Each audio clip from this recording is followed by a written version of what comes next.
জল ঘোলা করে জনচাপে বাধ্য হয়েই সংবিধান সংস্কার পরিষদের শপথ নিতে তারা বাধ্য হবে। এই শেখ হাসিনার মতো ক্রিমিনাল তাদেরকে বিচারের মুখোমুখি করার ক্ষেত্রে এর কাছে যে বিষয়টা তাদের ক্ষমতা গ্রহণের জন্য তাদের কাছে পছন্দসই, তারা শুধুমাত্র ততটুকু মানবেন। আর যেটা তাদের ক্ষমতাকে জবাবদিহিতার আওতায় নিয়ে আসতে পারে সেই অংশগুলোকে তারা বাদ দিয়ে দিবেন।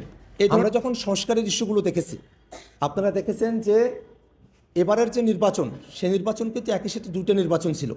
একটা ছিল সংসদ সদস্যদের নির্বাচন, আর একটা ছিল গণভোটের নির্বাচন।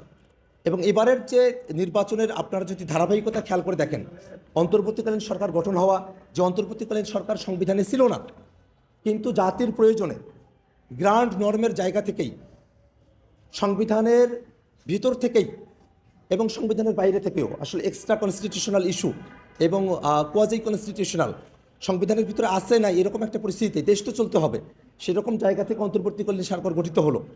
সেটা নিয়ে সেই শপথ গ্রহণ নিয়ে বিএনপির কোনো আপত্তি ছিল না।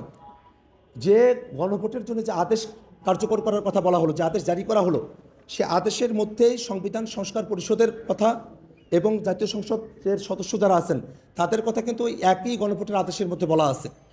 জুলাই সনদ বাস্তবায়নের যে আদেশ, সে আদেশের মধ্য দিয়েই কিন্তু এবারে নির্বাচন অনুষ্ঠিত হলো। সেই জুলাই সনদ বাস্তবায়ন আদেশের একটা অংশ, অর্থাৎ জাতীয় সংসদের সদস্য হিসেবে তারা শপথ নিলেন, কিন্তু সংবিধান সংস্কার পরিষদের সদস্য হিসেবে তারা শপথ নিলেন না। এই বিষয়টা কিন্তু আমাদের সামনে স্পষ্টত তুলে ধরে যে বিএনপির কাছে যে বিষয়টা তাদের ক্ষমতা গ্রহণের জন্যে তাদের কাছে পছন্দসই, তারা শুধুমাত্র ততটুকু মানবেন। আর যেটা তাদের ক্ষমতাকে জবাবদিহিতার আওতায় নিয়ে আসতে পারে সেই অংশগুলোকে তারা বাদ দিয়ে দিবেন। এই ধরনের একটা মনোভাব তারা প্রথম কিন্তু তারা প্রকাশ করেছেন। বিএনপির 2/3 মেজরিটি আছে, যদি বিএনপি এটা না মানে আপনাদের কি দল হিসাবে বা আপনাদের বিরোধী দল হিসাবে আলাদাভাবে কোনো কিছু করার সুযোগ আছে? বিএনপি 2/3 মেজরিটি পেয়েছে, কিন্তু গণভোটে হ্যাঁ জয়যুক্ত হয়েছে। এখানে গণভোটের রায়ের উপরেই বাকি সব কিছু নির্ধারিত হওয়ার কথা। আপনি যদি জুলাই সনদ বাস্তবায়ন আদেশ দেখেন, যার উপরে ভিত্তি করে 24-এর এই নির্বাচনটা অনুষ্ঠিত হয়েছে, আপনি আমাকে বলেন তো, এই যে সিএসি তিনি আমাদেরকে শপথ পড়ালেন, আসলে তো সিএসির শপথ পড়ানোর কথা নয়। বিদ্যমান সংবিধান অনুযায়ী, বিদ্যমান সংবিধান অনুযায়ী তো অন্য কারো শপথ পড়ানোর কথা, যিনি স্পিকার আছেন তার শপথ পড়ানোর কথা। সেই জায়গাটা কি সংবিধানের বাইরে গিয়ে, অথবা এই জায়গাগুলোতে পরিবর্তন এনে, অথবা এই জায়গাগুলোতে ফাঁকফোকর খুঁজে নিয়ে নতুন করে সংশোধন করে আলাপ আলোচনা করে জাতির বৃহত্তর প্রয়োজনে বিএনপিকে সিএসির কাছে গিয়ে তারা কি শপথ গ্রহণ করে নাই? তারা কি প্রচলিত যে নিয়ম সংবিধানে যেটা আছে তারা কি সেভাবেই শপথ গ্রহণ করেছে? করে নাই তো। নির্বাচন কি প্রচলিত সংবিধানে যেভাবে আছে সেভাবে হয়েছে? না তো। এই যে নির্বাচন হয়েছে সেটা তো জুলাই সনদ বাস্তবায়নের যে আদেশ সেই অনুপাতে এবারে নির্বাচনটা অনুষ্ঠিত হয়েছে। বিএনপি শুরুতেও সংস্কারের বিপক্ষেই তাদের অবস্থান ছিল, সংস্কার কমিশনেও তারা সংস্কারের বিপক্ষে ছিল। যারা যখন হ্যাঁ এবং না ভোটের ক্যাম্পেইন চলে, ছাত্রদল অফিসিয়ালি তাদের অফিসিয়াল পেজে না ভোটের ক্যাম্পেইন করছে, তাদের বুদ্ধিজীবীরা না ভোটের ক্যাম্পেইন করছে, এবং শেষে গিয়ে জনচাপে পড়ে তারেক রহমান রংপুরে গিয়ে হ্যাঁ ভোটের পক্ষে তার বক্তব্য তিনি উপস্থাপন করেছেন। এই যে জনচাপে পড়ে গিয়ে গণভোটের পক্ষে হ্যাঁয়ের পক্ষে অবস্থান নেওয়া, আমরা এটাও জানি যে জনচাপ জনগণের মধ্যে রয়েছে, শুধুমাত্র যারা 11 দলকে ভোট দিয়েছে বা অন্য দলগুলোকে ভোট দিয়েছে তারাই যে গণভোটে হ্যাঁয়ের পক্ষে ভোট দিয়েছে বিষয়টা এরকম নয়। এমনকি যারা বিএনপিকেও ভোট দিয়েছে তাদেরও অনেকে যে গণভোটে হ্যাঁয়ের পক্ষে ভোট দিয়েছে, এই রেশিওগুলো আপনারা পাবেন।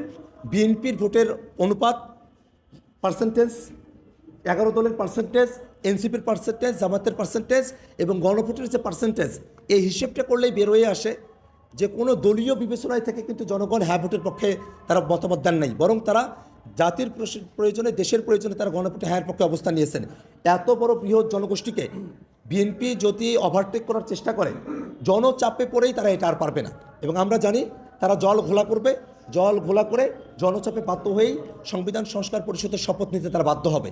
এই কারণে আমরা মনে করি যে সংস্কারের বিষয় যে দোদুল্যমানতা বিএনপি সরকারের পক্ষে রয়েছে, সেই দোদুল্যমানতার ছোঁয়া যেন আন্তর্জাতিক অপরাধ ট্রাইব্যুনালে না আসে, সেই বিষয়টাই তাদেরকে জানানোর জন্য, সেই খোঁজখবরগুলো নেওয়ার জন্যই আজকে আমি এখানে উপস্থিত হয়েছি।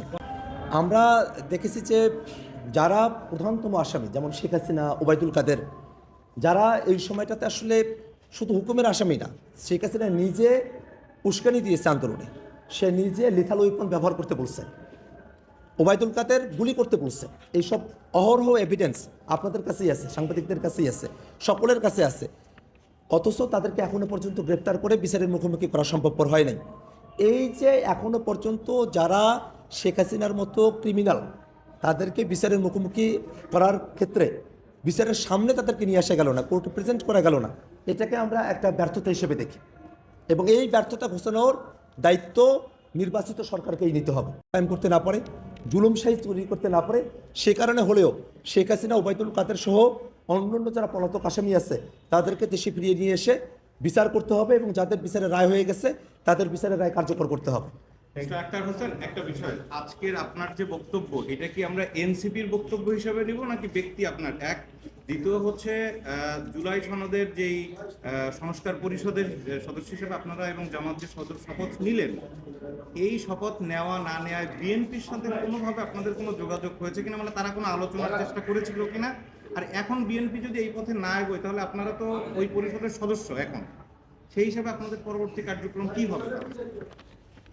আমি যেমন জাতীয় নাগরিক পার্টি এনসিপির সদস্য সচিব, আমি রংপুর 4 কাউনিয়া পীরগাছ আসনের সংসদ সদস্য, একই সাথে আমি বাংলাদেশের একজন নাগরিক। আপনি যে কোনোভাবেই আমার বক্তব্যকে আপনি রিড করতে পারেন এবং এবং এই যে মামলাগুলো এখানে হবে সেই মামলাগুলোতে আমি 2টা মামলায় আমি সাক্ষী নিজেও।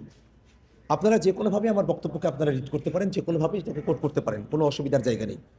বরং আসলে বিষয়টা যেটা, যে আমরা যে বিচারটা চাই, আমরা যে শাস্তিগুলো কার্যকর করতে চাই, এই যে মূল বক্তব্য, এই বক্তব্যটা শুধু আক্তার হোসেনের একার বক্তব্য নয়, এটা গোটা বাংলাদেশের বক্তব্য। সেই হিসেবেই আপনারা এই বক্তব্যটাকে আপনারা যারা কর্তা ব্যক্তি আছেন তাদের কাছে পৌঁছানোর আপনারা দায়িত্বভার গ্রহণ করতে পারেন।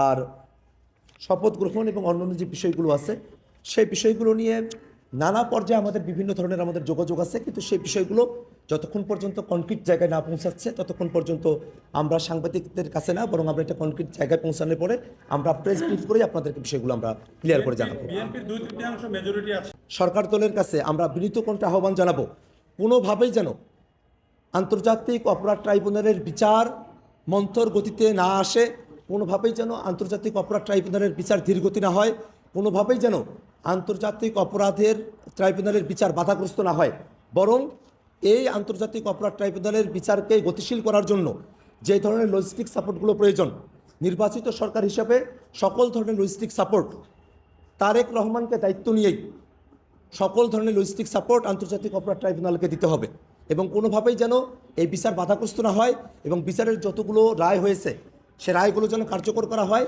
সে ব্যাপারে সরকারকে সর্বাত্মক পদক্ষেপ গ্রহণ করতে হবে। বাধাগ্রস্ত হতে পারে এমন কোনো সন্দেহ করছেন আপনারা? এতদিন তো ইন্টারিম গভর্নমেন্ট ছিল, এখন নির্বাচিত সরকার আসছে, আপনারা কি কোনো সন্দেহ করছেন যে কোনো বাধাগ্রস্ত হতে পারে এরকম?